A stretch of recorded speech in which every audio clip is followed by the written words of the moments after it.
Foreplay just blows my mind.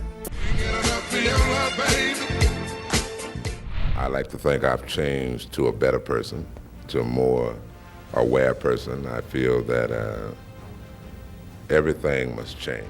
I was fighting in parties. You know, like every teenager goes through that thing. The unfortunate thing is most of them never grow out of it. And by the time they do, it's too late. Before he became the Maestro of Love, Barry White had a criminal past so shocking, it could have ended everything before it began. I'm here, baby. I'm ready, baby. I'm waiting on you. How did the opposites handle the voice when they first heard it? The young ladies liked it, you know. He wasn't always Barry White. He was Barry Carter, a teenager from South Central L.A., knee-deep in gang life and arrested for a crime that could have sent him away for years. At just 16, he was accused of attempted murder. The thing going was fighting in parties. You know, like every teenager goes through that thing. The unfortunate thing... He ran the streets, carried weapons, lost his brother to gang violence. But somehow, he got out. And in a twist no one expected, Elvis Presley played a role in saving him. The hippest thing going was fighting in parties. You know, like every teenager goes through that thing. This is the shocking secret Barry White kept buried for years. The real story of how a gangbanger with nothing to lose became one of the greatest voices of love the world has ever known. To truly understand Barry White's rise, we have to go back to the 1960s, back to South Central Los Angeles, where the streets weren't just dangerous, they were a war zone. Poverty was everywhere. Systemic racism was baked into everyday life, and police brutality made survival a daily struggle for young black boys growing up in that part of the city. Barry Eugene Carter entered that world on September 12, 1944. His family didn't have much money, but they had love, and that mattered. His parents, Sadie Marie Carter and Melvin White, never married. As a result, Barry was given his mother's last name, but later in life he would take on his father's surname, becoming the Barry White the world came to know. That name change would be the first of many reinventions in his life. He grew up in Watts, a neighborhood as vibrant as it was volatile. And in the middle of all the chaos, Barry found something unexpected: music. His mother had a deep love for classical records, and Barry would sit and listen for hours, completely mesmerized. He started to teach himself the piano by ear, trying to mimic the sounds he heard spinning on vinyl. From a young age, it was clear Barry had a gift. Legend has it, by the time he was just 11 years old, he played piano on Jesse Belvin's 1956 hit, Goodnight My Love.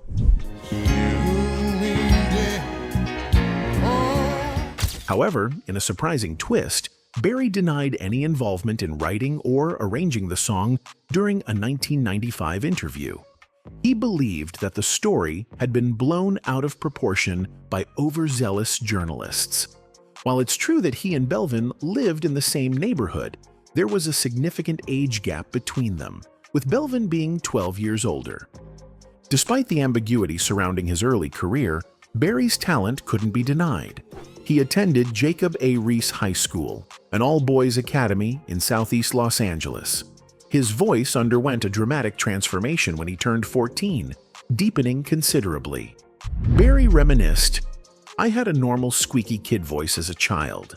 Then, as a teenager, that completely changed. My mother cried because she knew her baby boy had become a man." His deep, velvety voice was a gift that would one day captivate the world. I woke up one morning when I was 14 and You woke up? I spoke to my mother, and I scared both of us. Growing up in South Central Los Angeles, Barry and his younger brother, Daryl, found themselves navigating a world filled with challenges. Their mother worked hard to provide, but the streets offered a different kind of education. Petty crime became their pastime. Daryl, the more reckless of the two, was sent to juvenile detention at just 8 years old. And the laws are going to take care of those philosophies. Palimony now. By their mid-teens in the early 1960s, the brothers' mischief had turned into something much darker. "We were a two-man gang, respected and feared," White once admitted. It wasn't just talk. The brothers were part of a gang called the Businessmen, known for their strategic, almost corporate approach to crime. "We focused on what we thought was business," Barry later reflected. Their activities included dealing and engaging in violent clashes with rival gangs like the Slawsons and the Gladiators. Weapons ranged from knives to firearms, and the violence often led to severe injuries or even death. Barry never sugarcoated his past. "I tell young people the truth, and a lot of them listen. They know I've been to jail. I've never hid my past, and I never will," he said in an interview. "I don't want any young person to think they're stuck in that misery." Life on the streets came with a heavy price. In a violent gang war, Daryl was offed by a rival group. Losing his brother in such a brutal way shook Barry to his core. Yet, despite the tragedy, his life didn't change immediately. Deeply entrenched in gang life, Barry continued down a dangerous path.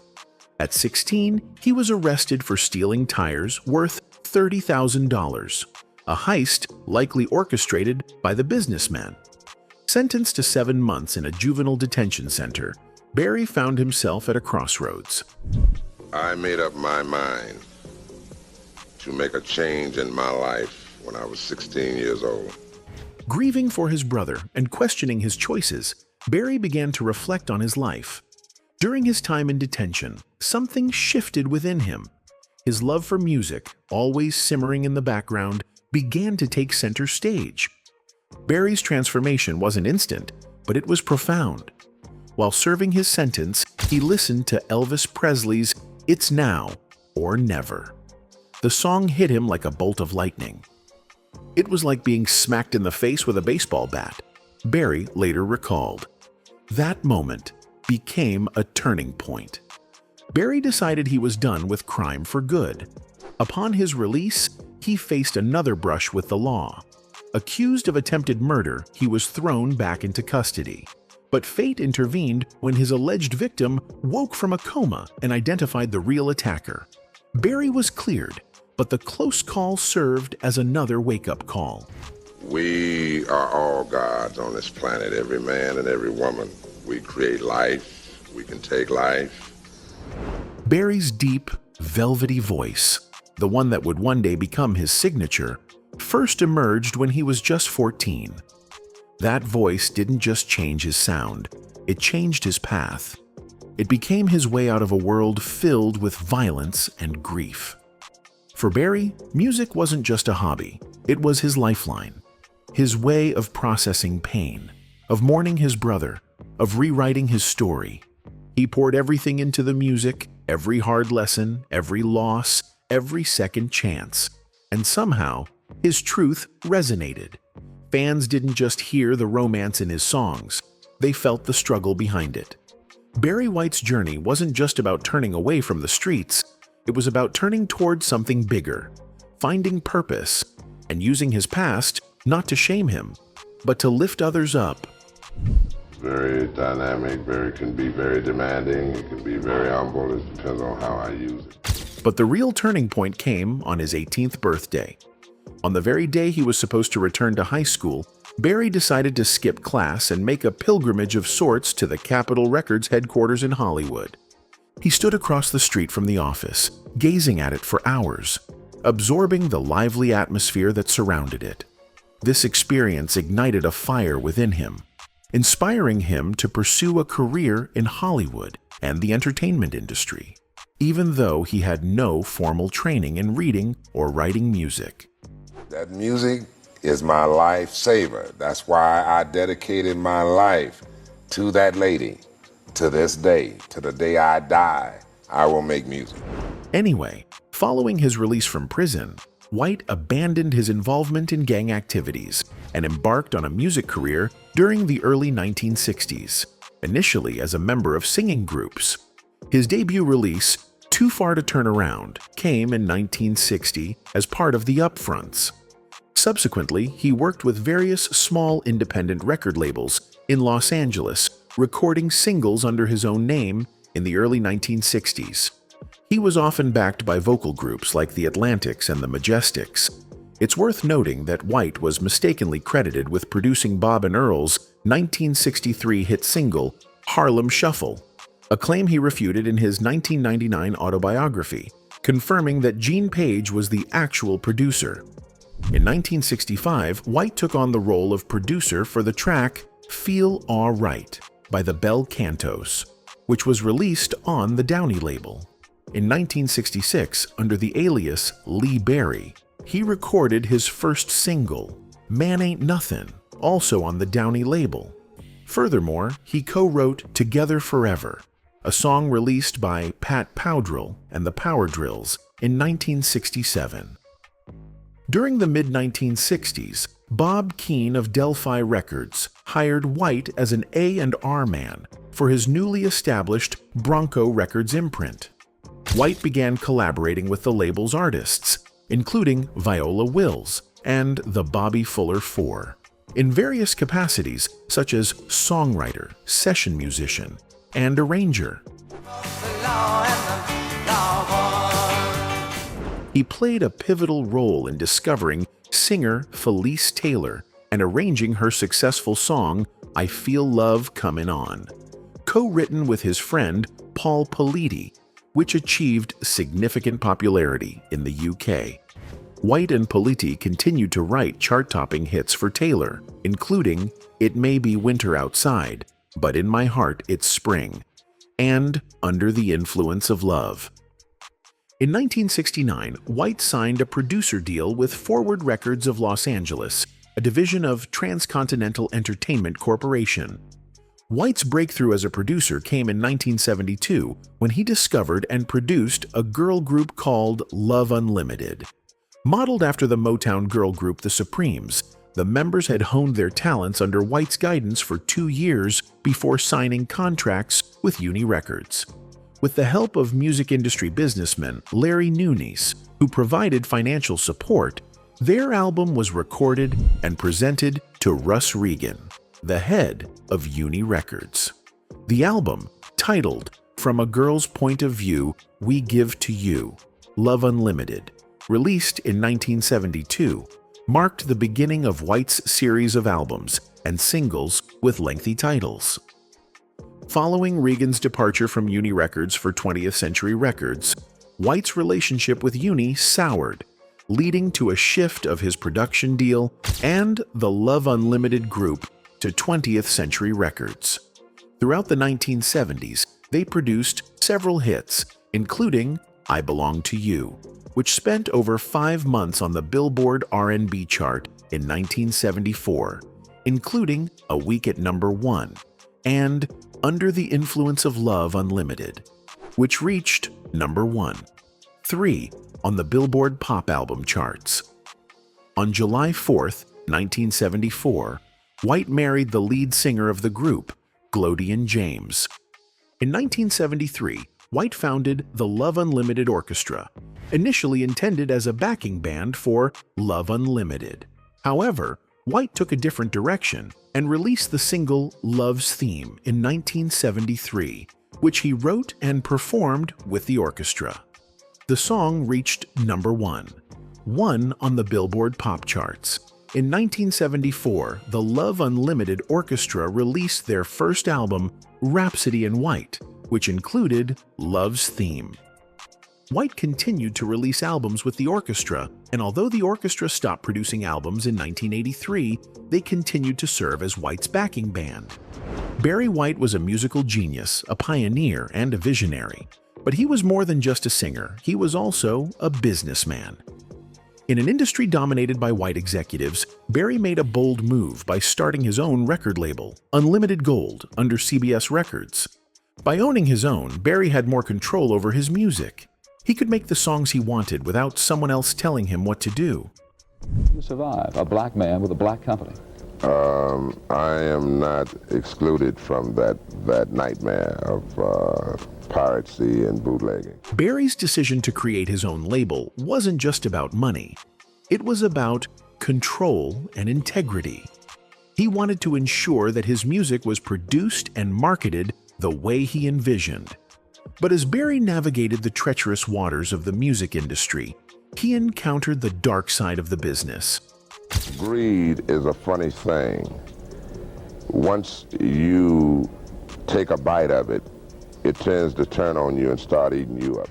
In the 1983 interview on Black Focus, Barry spoke candidly about his disillusionment with the industry's greed and corruption. He described how record executives prioritized profits over artistry, often exploiting musicians for their own gain.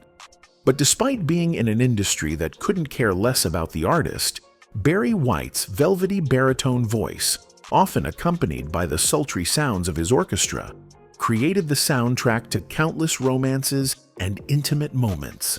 His discography reads like a journey through the sweetest symphonies of love. However, critics would call his music trashy because of his romantic lyrics, but Barry didn't let that bother him. In fact, he leaned into it and even made fun of himself by appearing on shows like The Simpsons, where he played himself. Can't get enough of your love, babe. Mr. White, can we borrow you for a minute? Anything for a lady. In a Rolling Stone interview, Barry was asked about being labeled a S symbol, and his response was classic Barry White. "It never gets in my way. I'm none of that. I'm Barry White." He didn't care about the nicknames or labels people gave him. He added, "Calling me different nicknames doesn't bother me one bit. I'm Barry White. Have a sip of champagne. Women are not into fish eggs. They have a different nature. Men love it." Barry's musical style was inspired by soul legends like Isaac Hayes and Marvin Gaye. Even though he admitted he couldn't match their talent, he took parts of their styles and made them his own. This blend led to hit after hit for 5 straight years. On the ground and play something with a lot of bass. Those snakes will be in here like Oprah and a bit. What made Barry's music stand out was the way he combined his deep, raspy voice with rich orchestral arrangements and rhythmic beats influenced by Latin music. This unique sound didn't just make him famous, it helped shape the disco genre. His larger-than-life personality and voice earned him the nickname the Walrus of Love. Even though he didn't look like a typical S symbol, Barry became one of the most iconic figures of his time. Barry's global success started to take off in 1973 when he first visited the UK. He later said, "The English were my first international fans, and that is something I won't forget. England was incredible." His international popularity proved that his music transcended borders. Fans adored Barry and his music. One wrote, "Barry White is an icon. When I hear stories like Barry's, it reminds me how cruel people can be. Entertainers give till they have nothing left, and it seems that is never enough." Thank you, Mr. White, for your awesome gift of music to us all. Your music has been a staple in my life. You were and are awesome. God bless the White family. Another fan shared, "Such a talented singer. It's sad how selfish people can be. He couldn't perform due to his health issues, and people didn't care. As each day goes by, I care less about people because you're only good when they can use you." And yet another wrote, "Whenever I hear Barry White sing, I feel like he's singing exclusively to me. I put a big smile on my face while I'm listening because I realize that probably at least 50 million women or more feel exactly like me. Ripe Barry, we still love you now and always." But for all his success, there was one dream Barry never got to fulfill: collaborating with Marvin Gaye. In his book Love Unlimited, Insights on Life and Love, Barry shared how much Marvin's death affected him. "His passing hit me so hard and deep. It broke my heart. He was looking to make an even bolder leap, to stretch, to work himself to a new level. Now he is gone forever. It is everybody's loss." Barry and Marvin were in talks to work on a project together before Marvin's untimely death. Just days before Marvin passed, the two spoke, and Marvin asked Barry to help produce his next album. Barry told him, "Marvin, you're insane. You don't need a producer. That's the last thing you need." He offered to brainstorm with Marvin, but believed no one could create music like Marvin himself. "I can never produce Marvin Gaye," Barry said. "Marvin is the only one who can produce Marvin." Sadly, the collaboration never happened.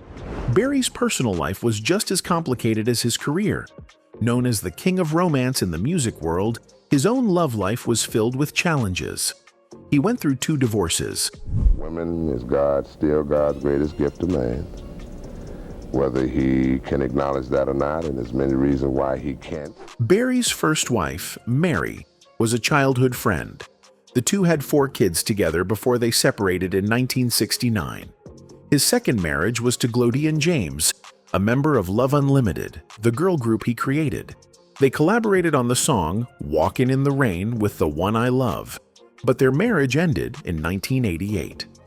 In a 1995 Rolling Stone interview, Barry spoke about his romantic life, saying, "I'm relaxing, I'm enjoying my life, and I let things do what they do. I've already got one lady, music." It was clear that music was his greatest love and his main focus. Later in life, Barry faced some serious health challenges. A documentary called Autopsy. Barry White shared how difficult his final days were. According to his half-sister Sandra, Barry could barely stand during his last performances. "The last concert that I saw of Barry's, he could barely stand up. He managed to get through it, and then I understand he almost collapsed after he walked off stage," Sandra said. She also revealed that Barry didn't like asking for help. "I was around Barry a lot during that time. We would talk a lot, and I could tell he was getting tired a lot." Barry struggled with weight issues most of his life, and his health began to decline rapidly in the early 2000s. In 2003, he suffered a stroke that affected his ability to speak. He also had severe kidney problems and high blood pressure. These issues forced him to cancel many live performances. Despite his declining health, Barry continued to perform for as long as he could. However, his condition didn't go unnoticed by audiences, and some people were cruel. According to his manager, Ned Shankman, fans weren't always sympathetic. At times, Barry was mocked for not being as energetic on stage. It was heartbreaking for someone who had given so much to his fans over the years. I used to be intimidated by your size, but you've disappeared. Well, You lost a lot of weight. yeah, How do you do that? stopped eating. Even with all the setbacks, Barry White's legacy lives on. His music continues to inspire and bring joy to fans around the world. From his signature deep voice to his unforgettable romantic ballads, Barry left behind a body of work that will always be remembered. He may have faced challenges in his personal life and career, but his impact on music and his fans is undeniable. Barry White was more than just a singer. He was a trailblazer, a risk-taker, and a legend. His story reminds us that even in the face of adversity, true passion and talent can shine through. Whether it's through his hits like "Can't Get Enough of Your Love, Babe" or the countless lives he touched, Barry White will forever be remembered as one of music's greatest icons. Anyway, that's it for this video, folks. Bye.